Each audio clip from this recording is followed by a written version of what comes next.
Bonjour à tous. Alors aujourd'hui on inaugure le livre 5 des lettres à Lucilius avec la lettre 42.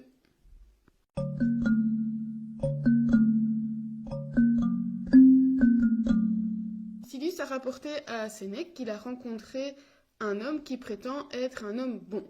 Alors Sénèque lui dit déjà que c'est trop rapide pour être vrai, donc c'est pas possible qu'il soit devenu un homme si bon si rapidement, et que même il ne pourrait, si c'était le cas, il ne pourrait s'agir que d'un homme bon de second choix, de seconde zone, parce que ceux de premier choix, eh bien ceux-là naissent peut-être une fois tous les 500 ans, comme le phénix. Et il dit, finalement, c'est pas étonnant que les choses merveilleuses soient rares et que les choses moyennes soient fréquentes. C'est justement le fait qu'elles soient rares qui font qu'elles sont merveilleuses, ou alors elles sont merveilleuses et donc elles sont rares. Alors, et si s'il savait vraiment, cet homme-là, s'il savait vraiment ce qu'était un homme bon, il saurait qu'il ne l'est pas, et il penserait même qu'il ne pourrait jamais le devenir. Mais Lucilius lui répond, mais oui, mais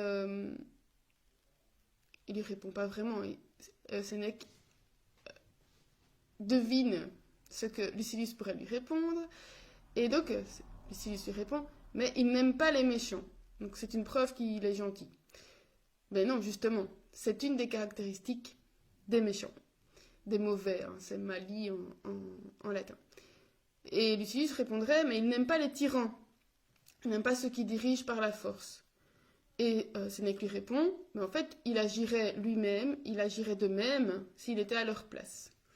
En fait, pour ces gens-là, les vices qu'ils ont à l'intérieur d'eux sont cachés, tant qu'ils n'ont pas la possibilité de les déployer. Il donne un exemple, un serpent dangereux, tant qu'il est, ici il dit refroidi, transi de froid, eh bien, il ne va pas être dangereux. Par contre, si on lui donne la possibilité d'être à température normale, mais il sera dangereux. Pour ces gens-là, une fois qu'ils ont tout ce qu'ils veulent, c'est à ce moment-là qu'ils déploient toute leur méchanceté. Évidemment, on ne peut pas s'empêcher de penser à la politique, hein, j'allais dire aux hommes politiques, mais aux femmes politiques, enfin, les gens qui... je ne dis pas que tous les hommes politiques soient mauvais, loin de là. Mais voilà, en général, quand on a du pouvoir, c'est là qu'on peut, si on a des mauvaises intentions, les déployer et même parfois ne même pas se rendre compte que ce qu'on fait est mauvais. On en avait déjà parlé, entre autres avec l'éloquence, en disant que voilà, on peut avoir des qualités, mais les utiliser à mauvais escient.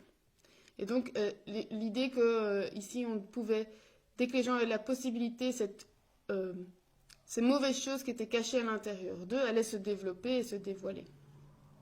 Alors, il lui demande, il lui rappelle-toi un peu celui que tu croyais être à toi, donc qui était ton ami, et qui t'a joué des tours. Il n'a pas vu que ça lui retomberait dessus, lui aussi. Il ne voyait pas que ce qu'il cherchait était onéreux. Alors ici, il va commencer à expliquer quelque chose. J'ai dû un peu réfléchir dans tous les sens pour arriver à trouver le sens de cette phrase. Enfin, je pense que ça va. Si vous avez trouvé autre chose, vous me le dites. Il dit, on croit que seul s'achète ce contre quoi on donne de l'argent. Et ce contre quoi on se donne soi-même, on dit que c'est gratuit. Il dit, ce que nous ne voudrions pas, s'il fallait vendre notre maison, nos propriétés, nos biens, nous sommes prêts à l'acquérir en donnant de nous-mêmes, en donnant de notre anxiété, en nous mettant en danger, en jetant, donc en donnant notre honneur, notre liberté, notre temps. Et en quelque sorte, on ne s'accorde pas de prix à soi-même. C'est comme si on ne valait rien. Et donc il lui dit, dans nos démarches, dans les prises de décision, demandons-nous combien on en demande. Et il dit que souvent des choses qu'on a reçues, des avantages qui nous ont été donnés, en fait, nous ont coûté quelque chose. Ils nous ont coûté un peu de liberté, un peu de temps ou autre chose. Peut-être qu'on ne s'en est pas rendu compte sur le moment, mais c'était loin d'être gratuit. Ça nous a coûté quelque chose de nous-mêmes. Et il dit d'ailleurs, ce qui nous coûte le plus à notre personne, c'est souvent ce pourquoi on ne va rien payer. Et donc on n'a pas l'impression que ça nous coûte, mais parce qu'on n'a rien donné en argent ou en quelque chose de matériel, mais voilà, c'est bien nous-mêmes, une partie de nous-mêmes qu'on donne. Et il termine le paragraphe en disant, nous serions à nous si ces pauvres choses n'étaient pas à nous.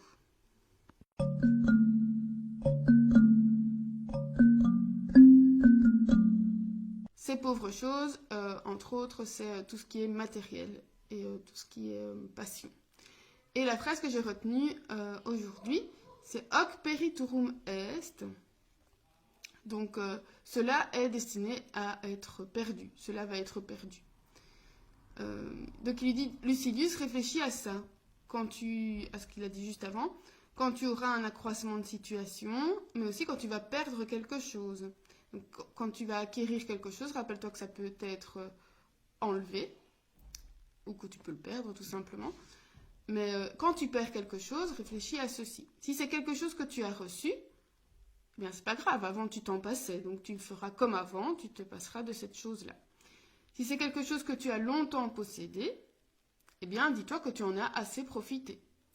Et si c'est quelque chose que tu n'as pas longtemps possédé, mais dis-toi que c'est bien parce que tu l'as perdu avant de t'y habituer, de t'y être accoutumé.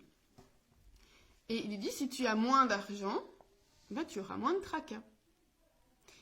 Alors, ici, il y a une phrase que je reprendrai après, c'est Circum spice, donc regarde autour de toi. Tous ces faux biens, fais vraiment le tour de tous les faux biens que tu as. Tous ces faux biens qui nous rendent fous, qui nous arrachent des larmes quand nous les perdons. Et il dit qu'en vrai, ce n'est pas la perte qui nous fait peur, c'est l'idée de la perte. Quand on perd quelque chose, on ne ressent rien. C'est juste l'idée qu'on se fait de la perte de quelque chose. Donc, en soi-même, on dit non sentit, sed cogitat. Donc, c'est le fait d'y penser qui nous fait mal. Mais en soi, en nous-mêmes, on ne ressent rien. Si je perds de l'argent dans mon corps, dans ma tête, je ne ressens. Ça ne me fait pas mal. Mais c'est l'idée que j'ai perdu l'argent qui va peut-être me blesser. Et donc il dit, celui qui se possède lui-même ne perd rien. Ça, il a déjà dit, hein, qu'on doit se suffire à soi-même. Mais il dit justement, il termine en disant ça, combien sont-ils ceux-là qui se suffisent à eux-mêmes, qui se possèdent eux-mêmes. Alors, il y a beaucoup d'idées là-dedans. C'est déjà, le tout début, c'est de se dire, voilà, moi, c'est bon, moi je suis devenu sage. Et en général, voilà, il dit c'est impossible. Déjà, c'est très très rare. Ceux qui sont très très sages, c'est hyper rare. Mais en plus, même ceux de second choix, c'est aussi compliqué. Donc, on ne peut pas se prétendre être sage. Ça prend du temps. Et est-ce qu'on peut se le dire soi-même, déjà? Puis, il y a l'idée de tout ce qui est faux bien. Et de se dire, est-ce que c'est nécessairement ce qui va me coûter de l'argent qui vaut quelque chose. Donc moi j'avais noté, on va se fracasser d'avoir donné de l'argent pour telle ou telle chose, et donc si on le perd, ça va nous blesser, alors qu'on ne le fait pas si on a donné de notre temps, sauf si on a lu la lettre 1, de notre angoisse, voilà, des émotions qu'on a pu ressentir, comme si en fait ça ne valait rien. Et donc on ne s'accorde pas de prix à nous-mêmes. Alors, en revenant au faux bien, justement ce à quoi on accorde de l'importance, je voulais vous proposer, et je me suis proposé à moi aussi, de circum spice, donc comme Sénèque demande à Lucilius, de regarder autour de moi et de me demander qu'est-ce qui se passerait si je perdais ces biens auquel je tiens ou auquel je ne tiens pas. Et je me suis posé cette question-là, est-ce que je tiens vraiment à telle ou telle chose? Ici, je suis partie plutôt sur le matériel. Est-ce que je tiens vraiment à cette chose? Et si je la perds, qu'est-ce qui se passe? Qu'est-ce que je peux ressentir? Est-ce que je vais souffrir de ça? Est-ce que je peux souffrir de cette perte-là? Voilà, alors j'en ai déjà parlé, je suis plus dans le mouvement de la simplicité volontaire et donc quand il y a une alternative simple à quelque chose de compliqué, j'irai plutôt vers ça. Mais je me suis bien rendu compte en faisant un peu mon état des lieux que au fur et à mesure des années et de mon installation, je m'installe dans du confort. Voilà. On a les enfants, on a une maison et donc on essaie de se faire un cadre de vie agréable quand même. Mais est-ce que j'ai besoin de tout ce que j'ai ici? Est-ce que je ne pourrais pas vivre de façon plus simple? Est-ce que... Bon, après, ça peut aller loin parce que je me suis dit, est-ce que je suis prête à dormir sur le sol? Parce que Sénèque trouve que tant que je vais bien dormir, j'ai pas besoin d'avoir un bon lit et une bonne literie. Est-ce que... Voilà. On peut aller loin là-dedans, mais est-ce que tout ce que j'ai, je me rends compte que je peux les perdre, que ce sont que des objets. Et quel est mon attachement vis-à-vis de ça? Voilà. Est-ce que je me rends compte que si je les perds, ben voilà, moi je ne perds rien de ma personne à moi. Et donc voilà, en se disant, déjà se rendant compte de ça, et chercher aussi là où je pourrais simplifier encore ma façon de vivre. Ça m'a fait penser parce que j'aborde parfois ça avec les élèves, le non-attachement. Alors, on fait la distinction entre le non-attachement aux choses matérielles, mais aussi aux personnes. Et ça, Sénèque n'en parle pas dans cette lettre-ci. Mais ça, évidemment, c'est bien différent et on sent en général là-dessus que on peut s'opposer avec les... Entre autres avec mes élèves, parce qu'on me disait, ben voilà, quelque chose de matériel, si on le perd, ben on peut ou le remplacer, ou alors on peut s'en passer. Mais une personne, ben c'est bien différent, parce que c'est logique. Mais ça, Sénèque le dit, hein, qu'une personne, c'est pas la même chose que quelque chose de matériel. Voilà, je suppose qu'on y reviendra dans d'autres lettres. Donc, circum spicete, donc regardez autour de vous, faites le tour de vos biens, et on se retrouve demain pour la lettre 43. D'ici là, portez-vous bien ou à l'été.